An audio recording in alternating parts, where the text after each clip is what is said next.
Hello, all you wonderful people! My name is Magic 8 Ball. We are here on the IPL Splatoon Twitch channel, bringing you the very first in an awesome new series. And I'm joined here by Popgun. You know a little bit more about this than I do. It's a little bit of the brains behind the operations. What do we have here?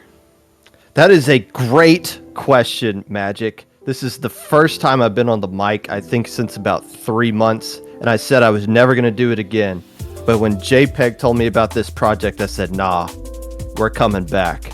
We got to find a way to put the kid down for about an hour so that we can get this one in here. IPL Versus is an exhibition match series geared toward highlighting some of the best teams, rivalries, people beefing on Twitter because they resulted them in their tweets or whatever. We're trying to get you guys to stop griping on Twitter and play your matches on Twitch, on our channel, so we can determine who's the best and who needs to shut up. Tonight, we got a best of 9 set for you guys. No, this is not a Ludi set. This is an exhibition match between two teams that are not playing in the Ludi. Best of 9, counterpicks across the way. Game 1 was a map mode combo decided between the two teams. So they decided what the map list was going to be. This is a TO-less event. So for those of you who don't like TOs, we're doing as much as we can to stay out of the way of this one, to just bring you guys the players and the teams that you want to see. Now, tonight, we are going to be seeing Last Resort taking on Moonlight. Two teams that hold very similar roles in the top-level hierarchy, if you will. Two teams where you're not quite the best of the best. You're not at that Starburst, that Jackpot, that Alliance Rogue level where any tournament you sign up for, you have the opportunity to win it. However, as Moonlight / Last Light showed at Riptide, and as Last Resort has shown in several of the NA tournaments leading up to this, both of these teams are more than capable of threatening anybody in this league.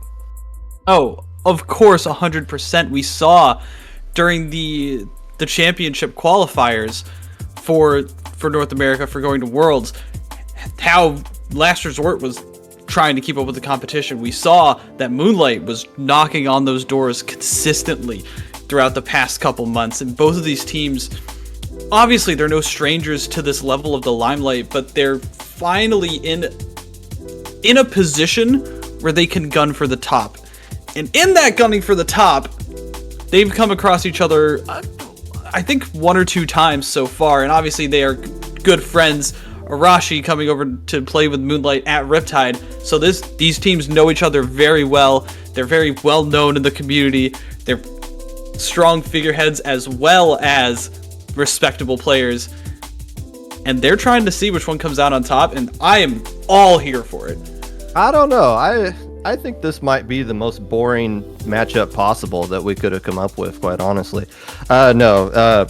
So, look at you. Hold on. You got to pay more attention to Twitter. You're missing out on some fantastic content unless you're not. Now, here's the interesting topic. Speaking of things that the Splatoon community has been talking about recently, Zap, or more importantly, Inkzuka, has been a major talking point. As you look at the weapons that we're kind of expecting to see out of these both teams, Moonlight is probably, with Shadow, probably going to be using some sort of Zap splash combo. Nolan using the 96 Deco almost exclusively. Omega can use the Carbon, but will mostly be using on Wiper unless they counterpick a specific Carbon map. Basil using the mainly Ballpoint, also E-Leader as well. You don't really have a lot of Zuka in that lineup. No. Maybe Shadow might use... Well, Shadow might use like a splash or a shot at some point. Omega, when they use that Carbon, obviously we will have it. But I'm expecting we're going to see a lot of Kraken coming out of Nolan. Yeah. And if Basil gets goaded into an E-Leader, maybe that. But still, that doesn't have Zuka as well. So Moonlight is more... Is it fair to say that they're off meta with the things that they do?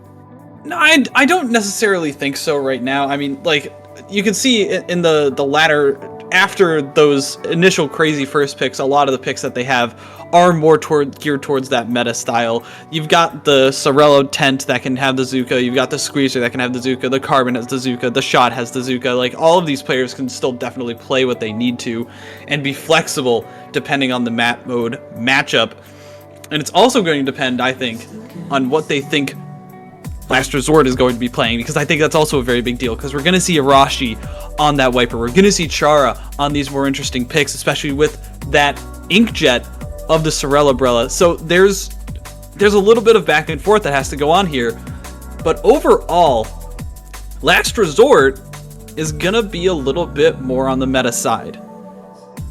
Yeah, and that's something we haven't been used to saying out of Last Resort. There was one point they were using Stamper and Wiper, and you might see a Stamper-Wiper combo come out at some point today, but Mecha pretty much using Soda if they're not going to be using that Ink Zuka at some point. Storm Hero, who has been using Ballpoint a lot, does have that Squeezer in their capability as well. Squeezer, very popular weapon in the current meta right now. So you might see Last Resort be a little bit more meta-ish going into this one, but that remains to be seen, as both teams have had 2 weeks, maybe a little bit longer to prepare for this set.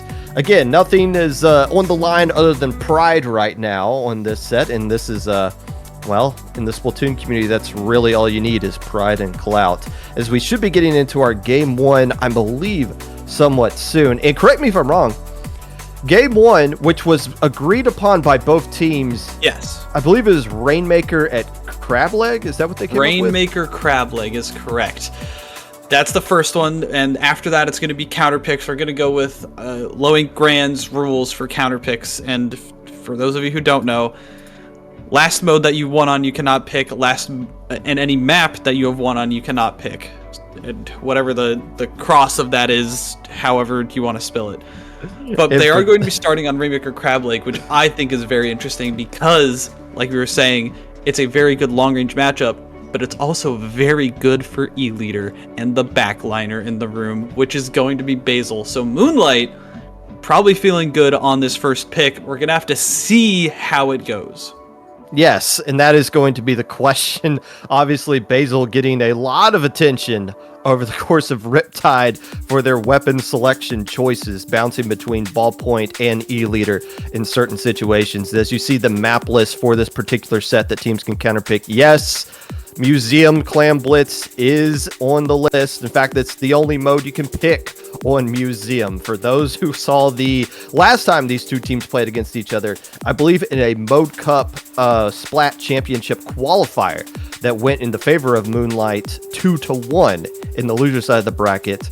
That was known as maybe infamously as one of the most goofiest games played, especially in the context of this is for a trip to the World Championships hosted on the Japan side of things. Yeah, they definitely got asked, what are you going to go do now? And they definitely said, we're going to go to Disney World, because that was a Mickey Mouse game. That was a Mickey Mouse set. Come on. Oh, you know I'm going You there. bring in Mickey 5 minutes in, you already bring up Mickey Mouse. With how the community uses the phrase Mickey Mouse, I don't think anyone even knows who Mickey Mouse actually is. But so be it. Whatever. Oh, come on. We're not that uncultured. Yes, we are. Yes, we know we what are. the ears are. No, come on, hold on. No. You're telling me that the majority of Splatoon players don't know what Mickey Mouse looks like. Yes. I'm gonna have to argue with you on that one. I'm. Come on. Okay, well they don't know what Mickey Mouse is about. They don't know what. Okay. What makes something a Mickey Mouse comp, or a Mickey Mouse set? So that terminology used in current terms means that it's just wild, it's goofy, it's cheesy, right? Mouse, cheese, Mickey Mouse. It's cheesy. It's grungy. It's definitely not standard. I don't want to say it's not kosher, but it's kind of that vibe. And this has quickly turned into a Proving Grounds stream, as we've now gone completely off topic, waiting for this set. to get sewn. So we'll be starting in a couple of seconds. Again, this is a best of 9, and well, it's been a long waited for this, the debut of IPL versus a year in the making. In this first set should be a good doozy. Game 1 taking place right now as we wait to see what kind of weapons are going to be loading out here. Blaster coming out from the side of Last Resort with Pro Chara. And well, okay, so there is a little bit of a surprise there if you want to go with what we were talking about. Omega with the Stamper, so not a Wiper or a Carbon, and no E-Leader coming out from either side. I actually really like that here. I think Stamper, and especially Zipcaster, is really strong on this map mode just because of the way that you can use the walls to hit those vertical spots where you can jump up and shoot down and be very dodgy, as well as the ledge over there. You see Omega's sharking underneath, trying to be a little bit of a goblin, and instead dashing forward. Now it's going to go down. These boys are coolered up for the time being. They're going to come right back in, try and scrap around, get that man advantage before picking up this Rainmaker. That's the name of the game here, is they're going to be trying to completely get a clear path forward, because both of these pedestals are so hard to get to, Top Gun. I like how Moonlight took their time to make sure they established control of mid before picking up that Rainmaker. It took them about 45 seconds, but there's no need to rush. Let's get everything set up. Let's get our specials going. But a little bit of hesitation on where they wanted to go with the Rainmaker. Didn't get to the pedestal on the left there. Didn't get to the pedestal. A couple of nice shots out from the members of Last Resort, and going to take down Basil as he dunks it on this pedestal. That's going to be the checkpoint down at least. You're going to see, what I've seen from a lot of these top players is picking this ground level pedestal to go towards. That's right off of mid. It's very non-committal. Like, it's very low stakes, low risk, and you can get this jump afterwards, which is exactly what Basil ends up going for right before the Rainmaker resets. A great heads-up play after that wipeout, and getting to 43, which is a solid push. It's about most of the way up the grates if they go onto this top right side. Last Resort's lucky it's only 43 remaining. They got wiped in mid trying to take fights on the enemy ink. There wasn't anything there, and they get wiped out. Instead, they're able to stop it, and they'll find a way to dunk the Rainmaker on this left side as well. They're going to lose pretty much all their players, but here's a Mickey Mouse potential situation. I'm going to reference this if I can. Inkzuka ready to go for Arashi, who's the last player up. Well, they ended up all going down right, but they were cooled up, so it was fine. TM, the house might be slowly burning down in a flame of purple ink, but they're going to be fine here. They're going to be ready for this defense. That Inkjet comes online. Storm Hero doing a nice job here. A nice ink vac from Nolan to try and stall things out, but not going to be able to land too much more as Mecha goes in for the kill. All in all, this is pretty back and forth. Again, these teams are very evenly matched, right? This is what we've been saying. They're kind of on that same echelon, that same tier in terms of teams, and both of these teams are trying to fight to prove that they're above the other. And right now, it's just been pretty even Stevens, with Moonlight getting a slight edge.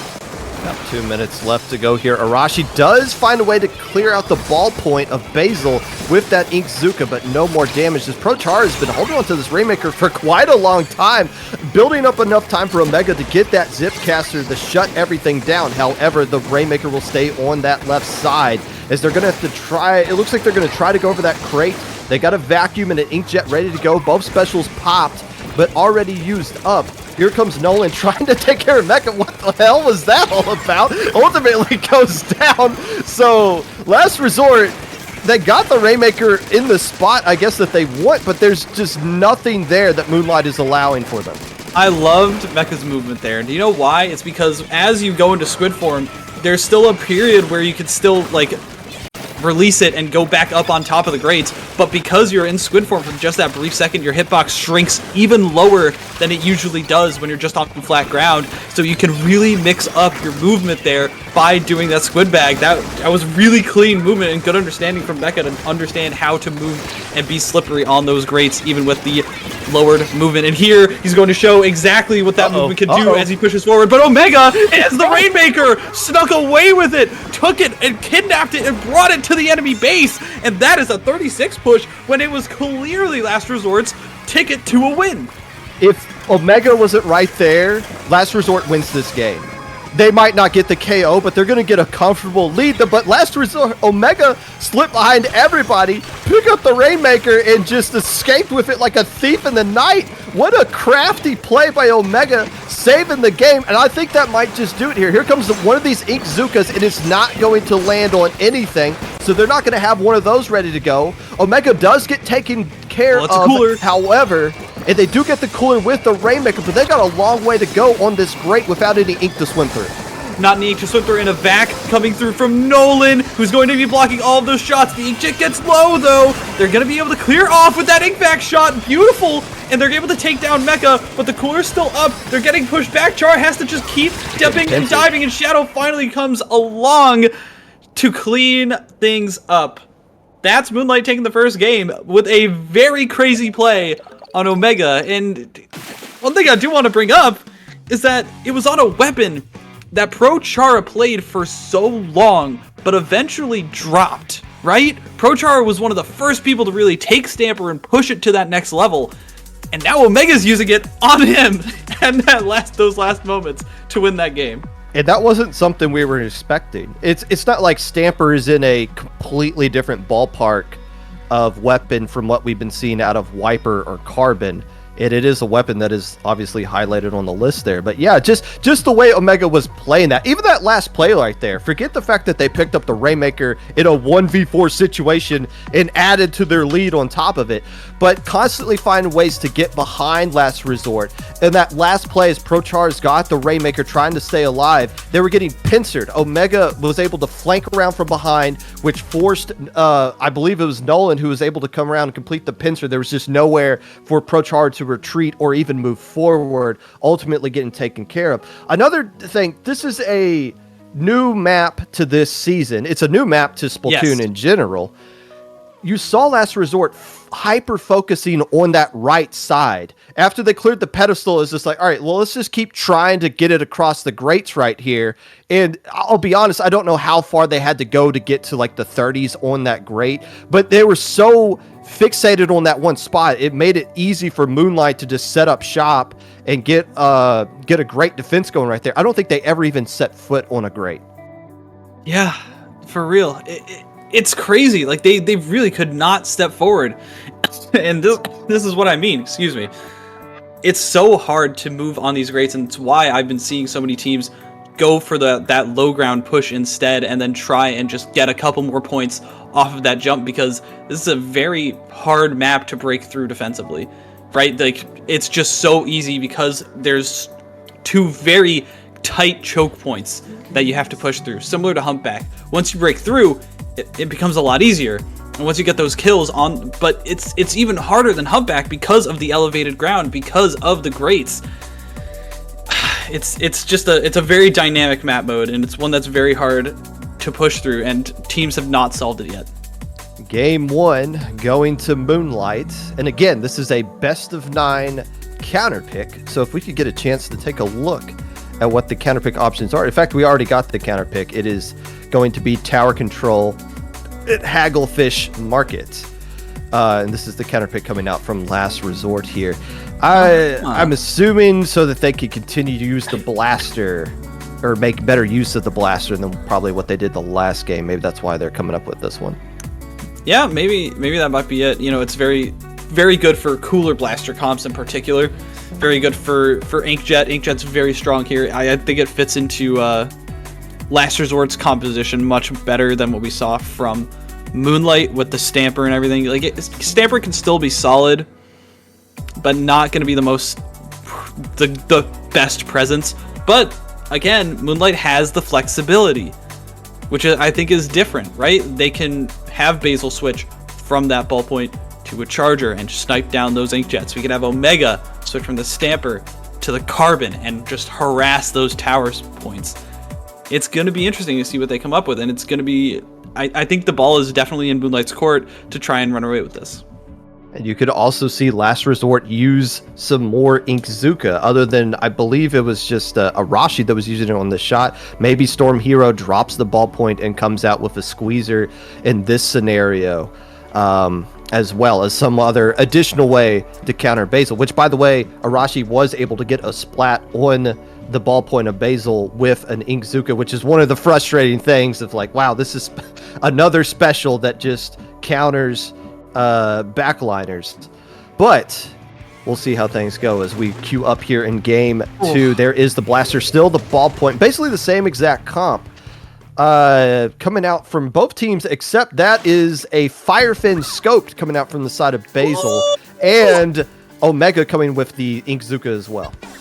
Wow. And again, a very, very stark changeup from Moonlight, but not the one that I was expecting. Instead, going towards those long-range plays, going towards those Zukas, and that painting style composition to try and keep Last Resort at bay. But Arashi is one of the hardest players to contain in this video game, and that's going to be Last Resort coming out on top for the time being on this first pickup. They're going to get a couple of points on this tower moving. They're at least going to have control of the mid area, and Basil's going to try and fight back for it.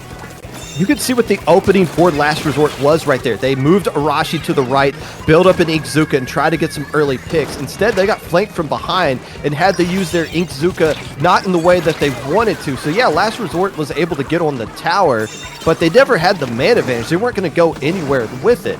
Now, game slowed down a little bit. They're trying to take another stab at it. Getting a couple of splats right here. Can Arashi stay alive up top on the north portion of the map right there? It looks like they will, and they do have that tricky Inkzuka to work with as well. It's such an interesting thing. You saw that Nolan was stuck in a corner with Zuka and got shot down by that Inkjet. I think Inkjet versus Zuka is such an interesting interaction, and you never really know who's going to come out on top because a stray Zuka shot could suddenly just end that Inkjet completely. So it's an interesting back and forth here, but Nolan on this right side is going to try and make a difference by flanking, which I think is a very important thing to do. You need to use this right side, but not if you're going to do it completely on your lonesome. Fortunately, Nolan does get traded out here. There's the triple ink strikes at the ready to stop this tower push. Arashi's trying to stop Basil instead. Finally, the trip strikes come out. Tower's going to get pushed a few points further, and Arashi's going to be a thorn in their side, staying around, forcing them to focus on his positioning, on his presence, but the rest of Last Resort is going down.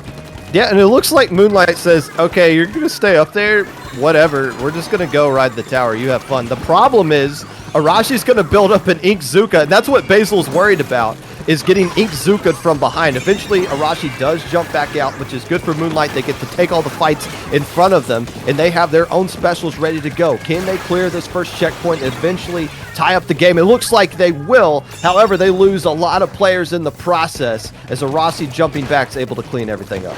Yeah, I think that Char is doing a much better job on this blaster, right? And like we said, this is a much better map for it. Have them more paint to work around. Gonna have these nice corners to try and do those funky blaster things with the cover. But all in all, like, Last Resort just looks like they're a lot more confident in this map mode, which could just be a matter of practicing crab leg, just the lack of what we saw in the last game. But if you get shots like that, Moonlight's just gonna keep shutting you down. And all checkpoints are gone as far as the like what would prevent somebody from getting a lead right now. So Moonlight basically just has to coast onto the tower to get this lead. Will they find an opportunity to do that? Basil trying to throw some ink strikes up on that top right side, gets eliminated before they can, and Nolan being the last player alive on the opposite side of the map. However, people do have some soda in them on the side of Moonlight, so they're going to get back into this mid pretty quickly. Hopping back onto the tower is Shadow right now, trying to draw a little bit of attention to the right side right now. They do get a splat. They do get a splat. It seems like the flanks from Moonlight are not going to land quickly, as that's a beautiful couple of picks from Storm Hero on this ballpoint, who has been doing so much work. Unfortunately, Nolan is still trying to harass them, trying to put up resistance and keeping them at bay for the time being. I really want to say that the reason that Moonlight did not get that last push going was because Pro Chara was in the perfect position to stop it. They were getting set up, they had all the specials at the ready, but they weren't expecting someone to completely dive on them in the middle of that setup, and because of that, oh no, Nolan ends up going down. The Trizuka shot not coming out, and that's Chara gonna be flanking on this right side, gonna be trying to harass Basil around the wall, and ends up landing it. There's nobody left to stand on this tower as the specials come through for Last Resort.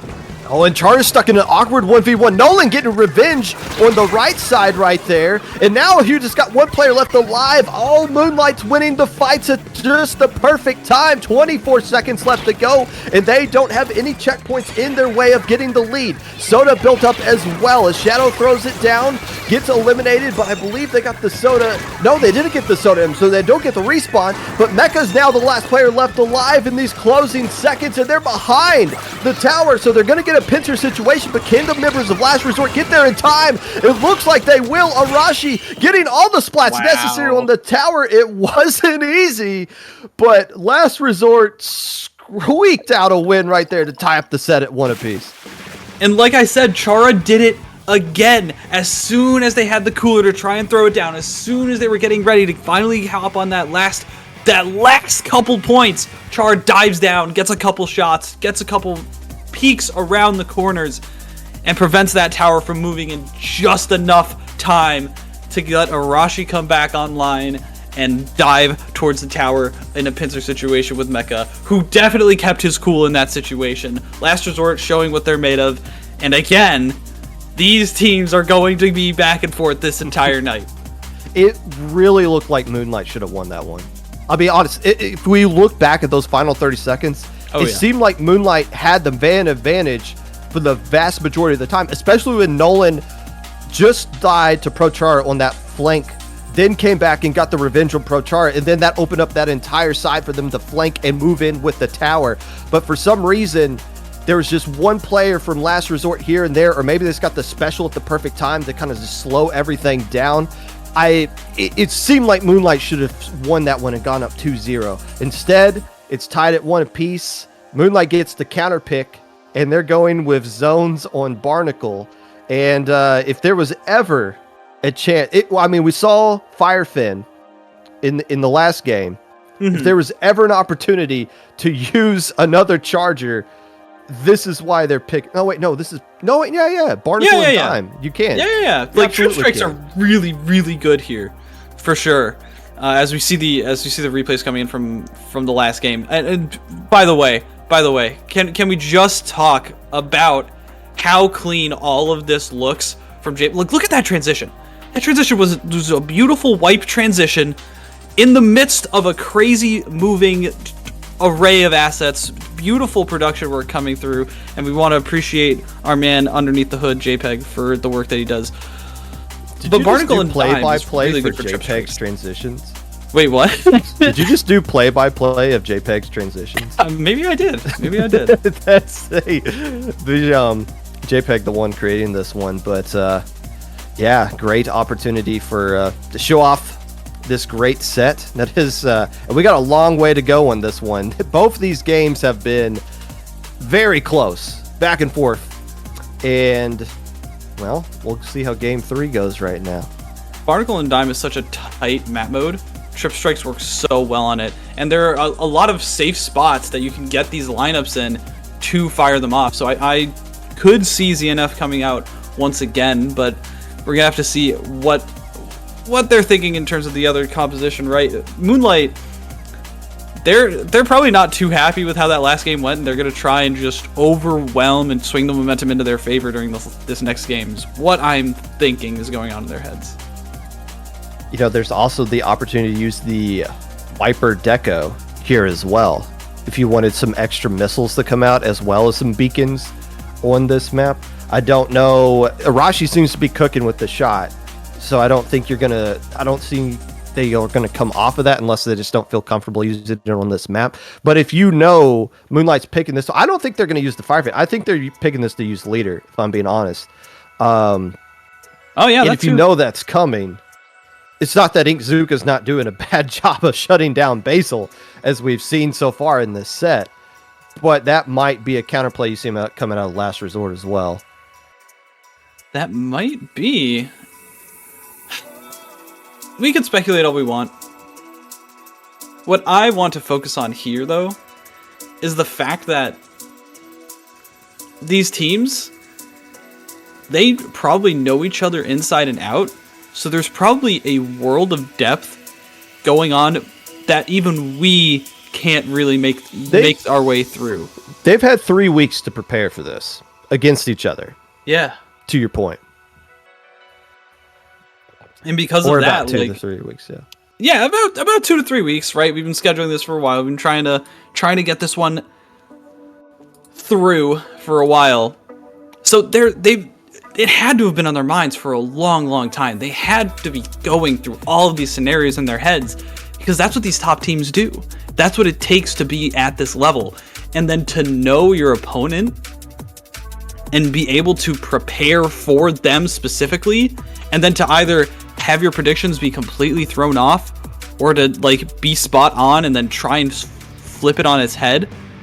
It's just, I love seeing the mind games. As we're going into game 3, it is 1-1. Moonlight's counterpick. That is a splat. Well, there's the E-leader and the Kraken coming out from the side of Nolan that we're kind of expecting at some point. But look at Last Resort. Are they the ones who made the counterpick? They're switching to the heavy edit, and Prochara is on the Sorella Splatbrella. I believe the Inkjet one. And Shadowwind is on Junior? Vanilla Junior.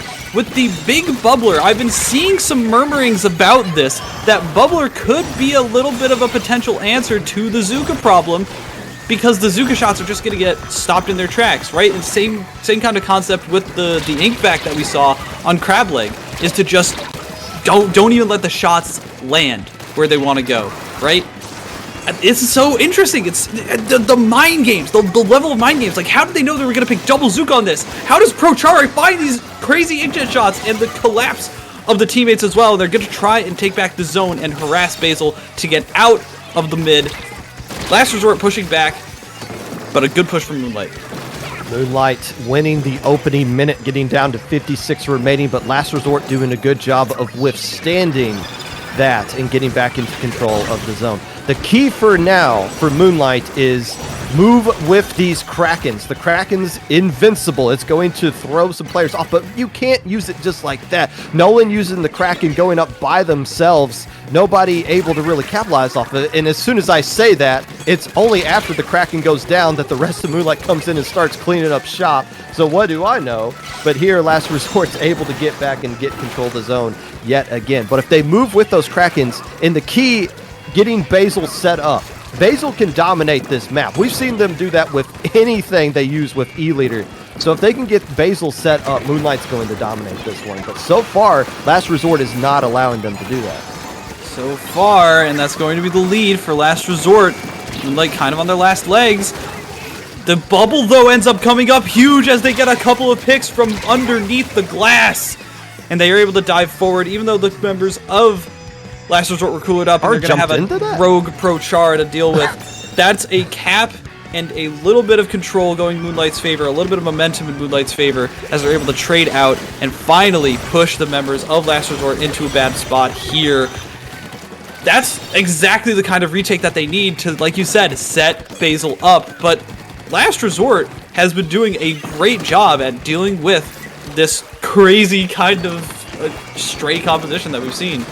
Last Resort being very aggressive. We see Prochara jumping into a 2v1 fight where their player died. I'm assuming that they're thinking like, okay, I got this Splatbrella that can help me win some of these situations right now. But Moonlight taking advantage of this over-aggressiveness from Last Resort. It's got them the lead right now, and Omega takes 2 down to hell with them, and that is a wipeout. That might be your game right there, as Nolan's just going to make sure to guard the zone, build up another crack, and I don't think Last Resort can get there in time. I don't think so either. They're not going to have it. Another shot from Basil, taking down the Zuka that has been harassing the thorn in his side. Arashi's hammer is no longer thrown. That's Moonlight taking their counterpick pretty convincingly. And might I add, they did it without Cooler.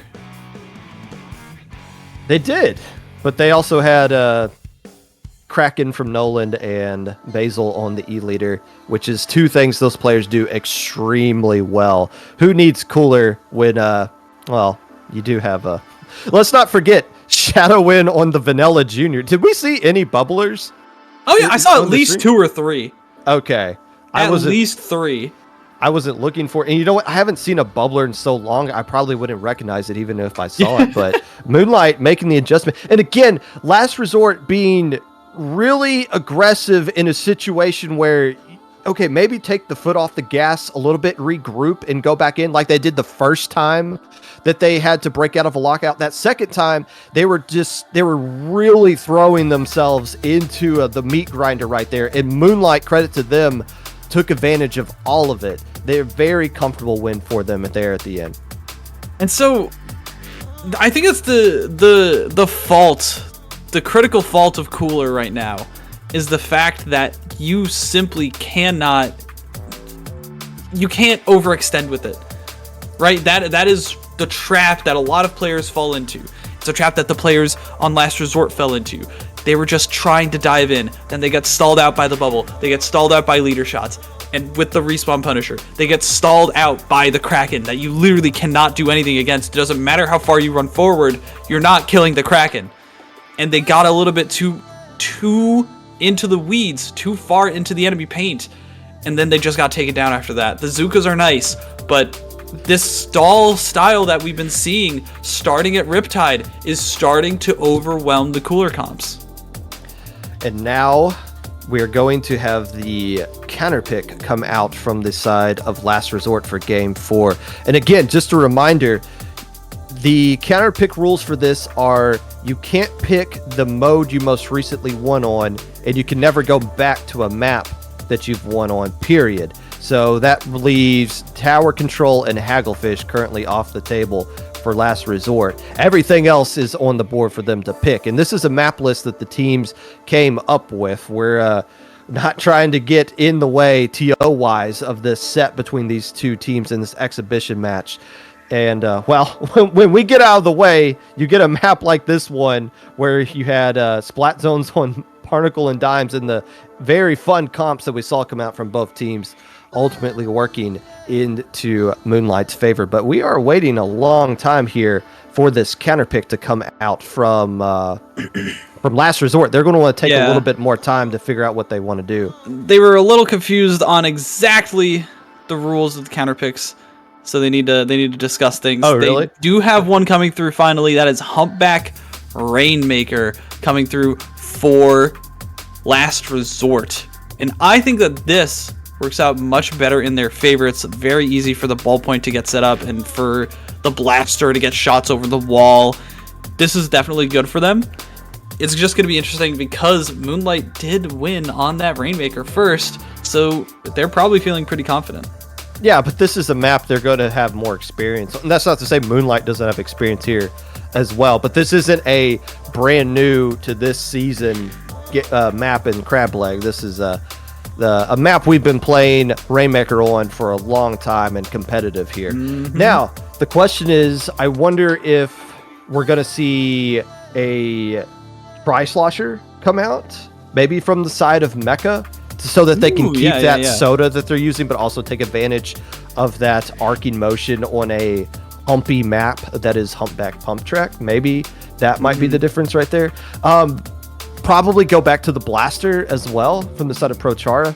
But Arashi, I mean, just where the meta is right now, with how effective, even that game that they just lost, you can still tell Arashi is making sure Basil is extremely frustrated with every time they pop the Inkzuka strike. So you're probably just going to see vanilla shot coming out the entire time from that, with the intent of taking care of the backliner and trying to move up from that. The other interesting thing about the comp choices that they might have is using those bombs together is really important for stalling out this choke point on Humpback, right? So the fizzy bombs from both the ballpoint and the Tri-Nouveau, and then the suction bombs from the shot, from the range blaster, are all really important details to take into consideration when building this composition, because you can literally just stop them with a wall of explosions that you don't even have to build up. You just have to get your ink tank a little bit higher, and then you can churn those out like it's no tomorrow.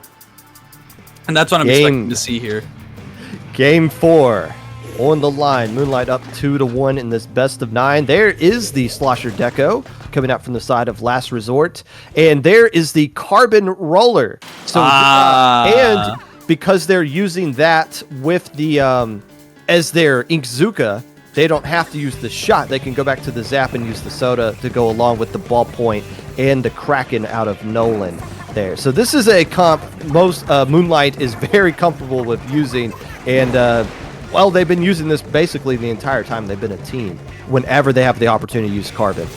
Oh yeah, and they're gonna show the prowess now. Is going for one, now going for two is Omega dipping, diving forward, trying to get this Zuka completely negated. And Darashi's not gonna be able to find much of anything with that special as Omega dives forward. And this is exactly why you pick the Carbon, is to get it cooled up, get it in the mix. Unfortunately, a Tri-Slosher can completely shut it down if given the opportunity, as Nolan has to dive all the way back here, gets chased down by the members of Last Resort as this scrappy game continues, and an Inkjet finally from Storm Hero is going to lead the path and prevent anyone from getting through, and that checkpoint is broken. Opens up the door right here for Last Resort to get some points. ProChart keeps being the one picking up this Rainmaker. That means other players are going to have to push the path for it. Omega tried to get a flank, ultimately gets shut down. Basil's Inkjet is over without getting any splats as well, so it just comes down to finding a way to get through this choke. All the players are in front of Last Resort until Nolan says, yeah, I'm just going to build up this Kraken and erase all of you. Push over. I'll get the quad. Go for it. Yes, disrespect them. Let's go, Nolan. The player that was not playing for competitive, at least not on a team for a while for Splatoon 3, and is now showing that they still have definitely the firepower to compete at the highest level. As Basil gets another shot. Omega's already going in where he wants to be. Nolan's going to try and dive forward and maybe get this Rainmaker one last time, or at least get some picks to try and push it a little bit further, and does. And 2 minutes in, Moonlight with a very solid lead.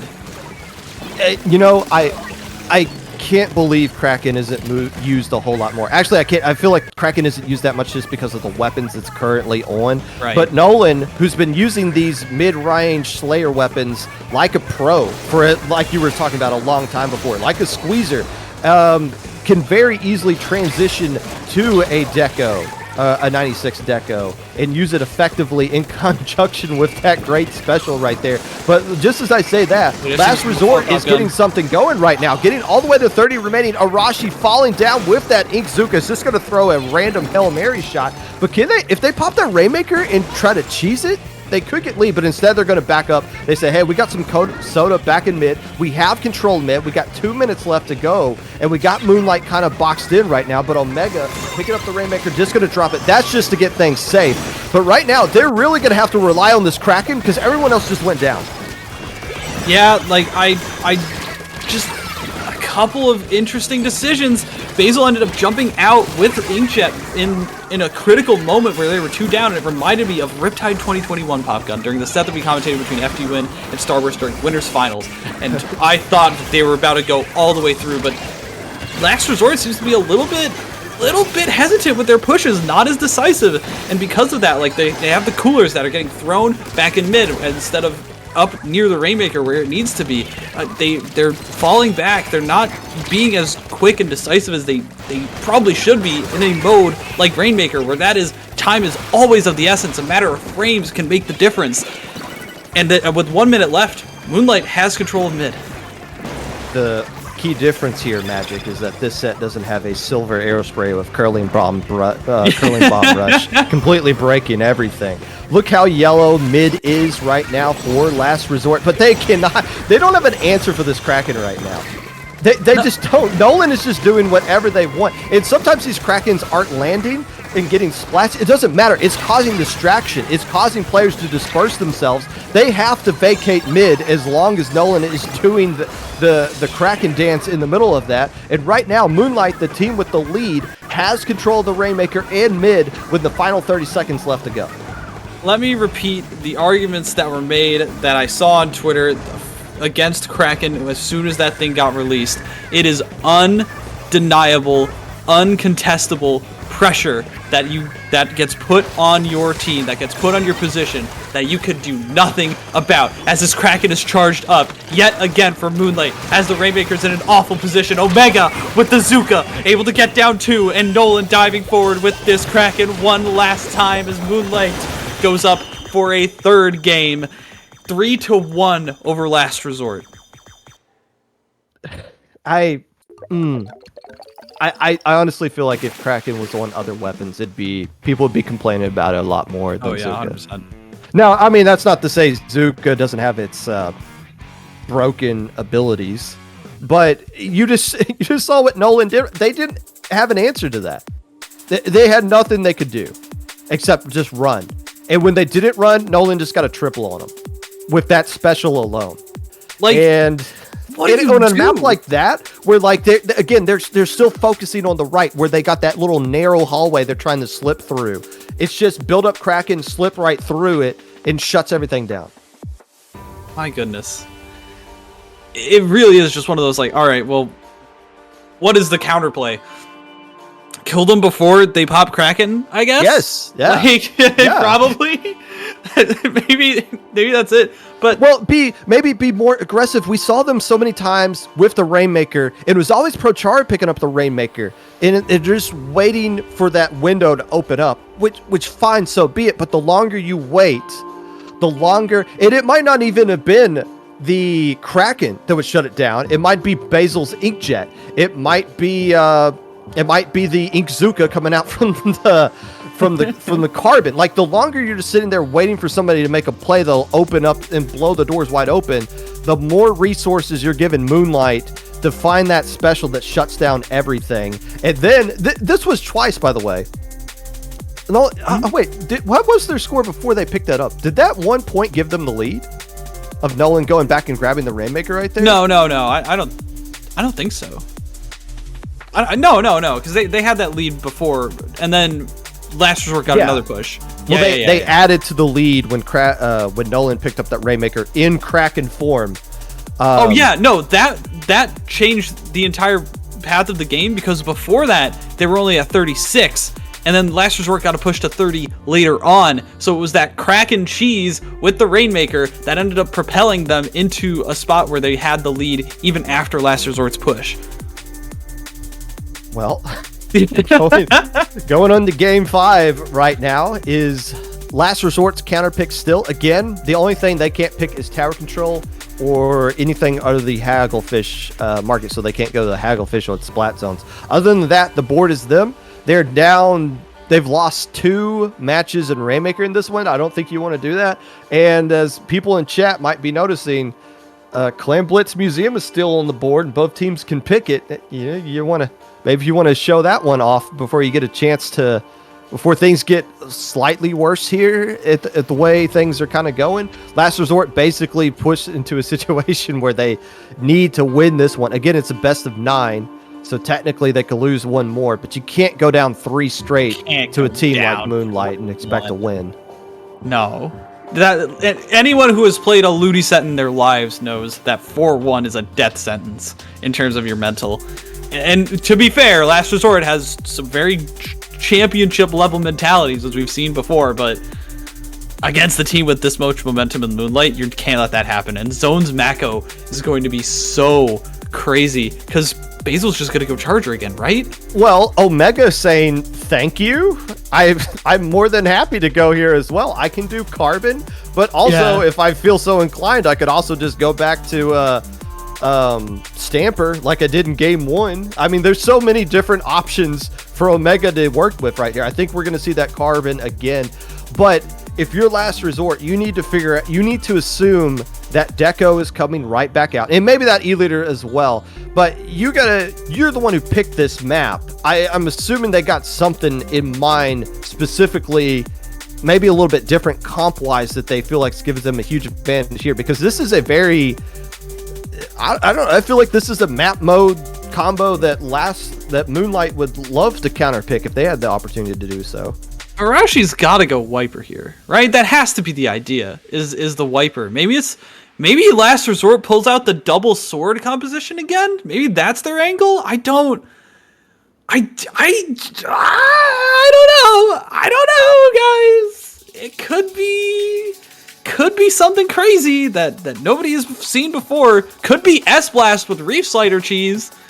That's always an option that Chara has as a card up his sleeve, right? But as much as these pocket picks, as much as these sleight of hand dealings can do for you, I don't know. I don't know if it's the angle, as Char is on the Range Blaster, and we see the try to vote like once again. Nothing really changing from either side. I think, is this the same exact comp that both teams used previously? Storm Hero coming back out with the ballpoint. So, yeah, we're just going to Kraken and Inkjet you to death yet again. And that Carbon, again, works out really well right here. But Last Resort, they picked this map. This is their opportunity to try to get back into the set. But Moonlight is going to be the team that gets control of the zone in the beginning. Loses 2 players, including that Deco. So we're not going to see any Krakens just yet. But just as I said that, how did Omega get back there? How did Omega get back there? Because I'm pretty sure he went down earlier. Maybe jumped in, maybe found like a 5 splotches of ink that he was able to get back with. And even though, like, for the majority of this game, Moonlight has had like a couple members down, they're in control. They have not stopped cooking. They're in this kitchen and ready to fight. Well, they're at the grocery store, so yeah. Well, yeah, I guess they're getting ready to cook. Is Last Resort gonna get control the zone? They're not. They're gonna lose 2 players. Moonlight just might run them out of the grocery store right here, honestly. They're already past halfway. They've been dominating this entire... They got control of the zone. They haven't really relinquished it yet. They're building up more of those specials that have been driving Last Resort crazy. But finally, Storm Hero able to get a double right there. That is huge. Taking care of Nolan and Basil at the same time. And the Carbon is gone as well. I was about to say, okay, where is the Carbon? That's my first mind. Are they behind us or are they in front of us? Knowing that they're coming back in from spawn is huge. It doesn't look like Last Resort's going to do anything with this other than stop the bleeding. But so be it. They're finally able to do that. And getting another splat on Nolan is Storm Hero. Yeah, Storm Hero is definitely going to be the linchpin here. Going to be the playmaker that they need, because I don't think that the rest of these players have it in them. Finally, Prochar is able to take down Basil, but at what cost and with what paint around him? Arashi really needs to start just getting these Zukas and trying to turn them out, but every time they try and do so, Moonlight just overruns them, overwhelms them. There's 30 ticks left before this game is over and done with, and Zuka is not going to do anything against Nolan's Kraken. Arashi gets chased all the way back into the produce aisle, and this is going to be 8 seconds left. There's just simply not enough paint on the board for Last Resort. Moonlight just takes another big swing and gets Last Resort with it. I think what we're seeing right now is a Last Resort team that's gotten punched in the mouth, and they don't really know how to respond to it. They looked very frazzled in that game. And on the flip side, you got a Moonlight team that is just giggling in their chat right now because everything is just working out into their favor. All the specials, even when they're losing the fights, they're coming right back with all the specials ready to go. Or, oh, well, 2 players are down. Okay, lol, Omega is behind all of you guys somehow, and I'm just going to get another double splat right there. Like, Moonlight you can just tell how they're playing. Look like they're extremely comfortable, whereas Last Resort looks like they're still scrambling to try to find an answer. These last 2 games, these last 2 Splat Zone games that they've gone to just haven't really been really well into their favor. And now it's, exhibition match point right here? It is simply 1 away from being totally done. 1 away from a Moonlight sweep. Now, I feel like Last Resort has maybe some final gambit, right? Some actual last plan, some last-ditch effort that they can go to here.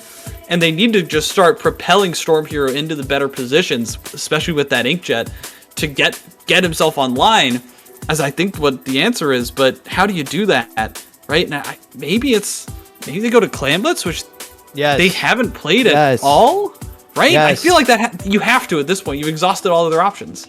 Yes, I don't know how specifically Moonlight or Last Resort feels about Clam Blitz in this matchup. But yes, Splat Zones has not gone well at all. Rainmaker's not gone well at all. The only mode you've won on is the one mode you can't counterpick because you won on it and you haven't been able to go to anything else. You have to go to Clam Blitz at this point and try your luck there. And there's 4 different options for them to go to. The one map, Hagglefish, isn't there. So they have options to go with that, but I mean, I can't imagine them picking Zones or Rainmaker again, and like seeing what would be different. I mean, they picked the maps that they wanted. Like those have to be the ideal maps that they want in this matchup. That they keep counterpicking it. It's just not working out. Well, I mean, why not pick it? Especially in that last game, like and we did. Oh my gosh, it's Rainmaker Scorch Gorge. Okay. What? I guess I'm looking at this map list, right? And I'm thinking, okay, where does Last Resort go that Moonlight doesn't completely feast on? And I quite honestly don't see a lot of options, right? Because like Inkblot maybe would be a good call, only on TC. Hagglefish, only on TC and Zones, and they've already won on Hagglefish, so they can't pick it. Museum, like you're just gonna get E-litered off the map. Crab Leg, same situation. Like there's just not a lot of good options for them, quite honestly.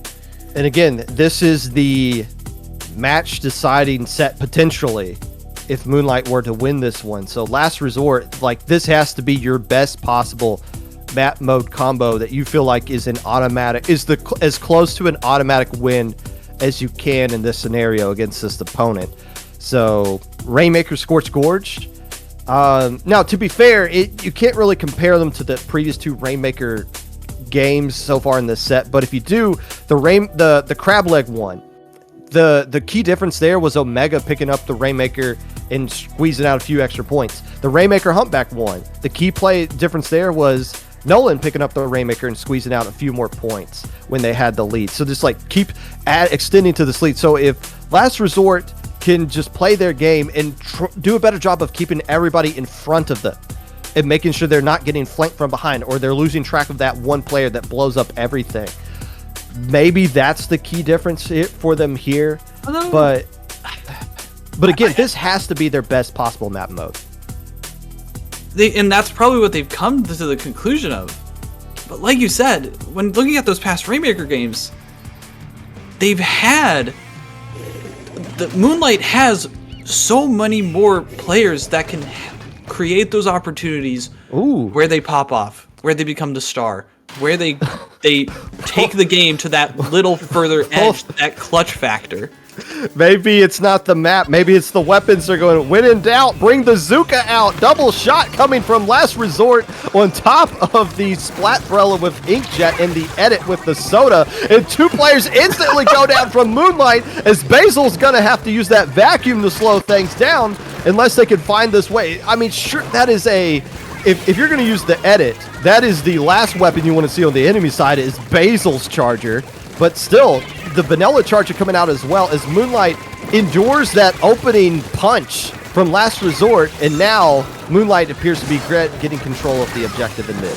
It doesn't matter if Moonlight goes down. Throughout this entire set, like, they're able to do so much even when they go down in numbers, and that is because their positioning is superior. Their understanding of controlling those areas is just simply outmatching Last Resorts. I think that's exactly all it is. And because of good plays like this, because Nolan understands exactly when to go in with this Kraken. My goodness. I want to point out Last Resort popped both of their Inkzukas at the same exact time and got 0 splats out of them. It ultimately got destroyed because the Nolan Kraken was behind everybody. Again, they lost track of the one player, gets behind him, and now they got to fight players on 2 fronts, whereas Moonlight just gets to do whatever they want. Dunking this first pedestal out of the way, a minute 30 already gone off the clock, and Last Resort is scrambling to get control of their own side of the map. And like, Omega's just going in with no regard to his own safety and just gets out for free. I just don't think that these last resort players are as online, as sharp as they need to be right now, because these lazy inkjets, these haphazard Zuka shots that are just not landing, they're not playing chess. They're just trying to brute force it, and that is not going to work against the team that is as solid as Moonlight. It's a team that's Bruce forcing with a Kraken. Can we talk about how good Moonlight is looking in this entire set right now? Already, we're halfway through. There's plenty of time for Last Resort to get back into this one. But again, Moonlight is just moving all over the map right here. And look at Omega! They've lost track of Omega yet again. Storm Hero thinking they got a safe jump back into their own spot and then gets shot in the back. But while all this is going on, they do clear that checkpoint, so damage done for Last Resort, but the same issues occur. Omega and Nolan are just doing whatever they want to. And they got the checkpoint, but at what cost? Well, alright. Finally, we see a nice Zuka shot taking down the Charger, but the conversions just do not seem to end up lasting. Char jumping out with that inkjet to try and stop this bleeding, but this clock is just going to keep bleeding down. The Moonlight knows exactly what their win condition is already. They have the good push. All they need to do is just sit here on the elbow or shove this thing down their throat. All they need to do is make sure Shadow doesn't backfire the way off of the map. Only 3 points gained off of that as ProChar is trying to clear up everybody right now. It's just Basil left alive who's going to jump back with that vacuum. 1:20 left to go. Last Resort's already cleared the checkpoint. They got a lot of cleanup of mid that they need to do, and a lot of specials that they need to build up as well, as Shadow gets taken care of before they can get a soda off. And they're trying to do their best to clear and move Omega back towards the middle right there. But again, the longer you wait, the sooner you're going to see a Kraken coming right down your face. And Nolan doing just that. 2 more players going down. The rest of the players have to jump out and are just completely discombobulated. 50 seconds left to go, and the map is turning green yet again. Well, the clock is ticking down. They've got a minute to win it like the game show. And they do not seem to be up to the challenge in front of them as Omega shoots another Zuka shot. 30 seconds. And I think it's only Arashi or Mecha with a Zuka left online. They've got like one more chance to push in on this defensive hold that Moonlight has, but Last Resort needs to try and come up with some final plan, some crazy situation, some pop-off moment, but I don't think that they have the clutch factor. They're not even going to get the Shadow. Yeah. They're not even going to be able to get to him. He's so far away. ProChara trying to land some inkjet shots, but it's no dice. So Mecha finally diving forward, but the vacuum able to clinch it. just standing with the Rainmaker in the vacuum, like, you know, you're not going to kill this person. They're invincible for this amount of time. GG, go next. Moonlight makes a statement here on the first ever IPL exhibition match. 5-1 against Last Resort. In these last 3 games, Moonlight really turned on the gas and didn't look back. Yeah, such a far cry from those first couple games where it was back and forth, where it really felt like neither team had control, and they were playing footsies. They were trying to figure each other out, and a couple of missteps during that second game. But as soon as they got to Barnacle and Dime, Moonlight did not let down, and they knew exactly how to toss their punches at them. And that was masterful play. And a team in Moonlight, the comps that they were using, the weapons they were using, that's their brand. That's what you should be expecting from them. Well, they've been using it pretty much up through this point, but that's who they are, and they're not shying away from it. And when they focus on just that one specific comp and really getting the most value out of it, where other teams aren't using a 96 Deco, other teams aren't using the carbon roller, a whole lot of teams aren't even messing with Charger anymore. Moonlight's figuring out their own identity, and that was really the difference in this one. They just kind of flexed who they were over the course of this entire set, and I think it's fair to say they had a lot of fun right here. Oh my goodness. Are you kidding me? Like you said, they were probably giggling. They were probably just like shouting in voice chat, just like completely having the time of their lives here. And on the side of Last Resort, you have to be thinking like, yeah, it might be a fun game for those first couple where you're trying to figure things out back and forth, but then you start getting crack and cheesed in Rainmaker. Then you start getting pushed back and punched around in Barnacle and Dime, where you really feel like you can't get a good footing. In Zones Mako, where there's just a carbon slapping away at you every single time. It's so frustrating. I can't imagine what Last Resort is thinking right now, because every attempt that they made was just stopped, and that is one of the worst feelings you can have as a team. Well, one of the things I was talking about, Moonlight having an identity, having a set comp that you're known for, that you've gotten the most value out of, and it works. That was Last Resort at one point. They were doing Wiper and Stamper in conjunction with some shooters, and that was what they were known for, and they were successful with that. Tonight, you saw them try some different things with meta changes, with buffs and nerfs here and there. They're trying to adapt what they want to do, and it looks like they're still haven't really landed on exactly what is going to help push them back to the level that they were at with the last comp that they were using. But you did see them try some things tonight, and well, it's a learning opportunity for them to figure out what they're going to be doing going forward. But yeah, hats off to Moonlight taking care of business in the first ever IPL versus exhibition match. Now, go ahead.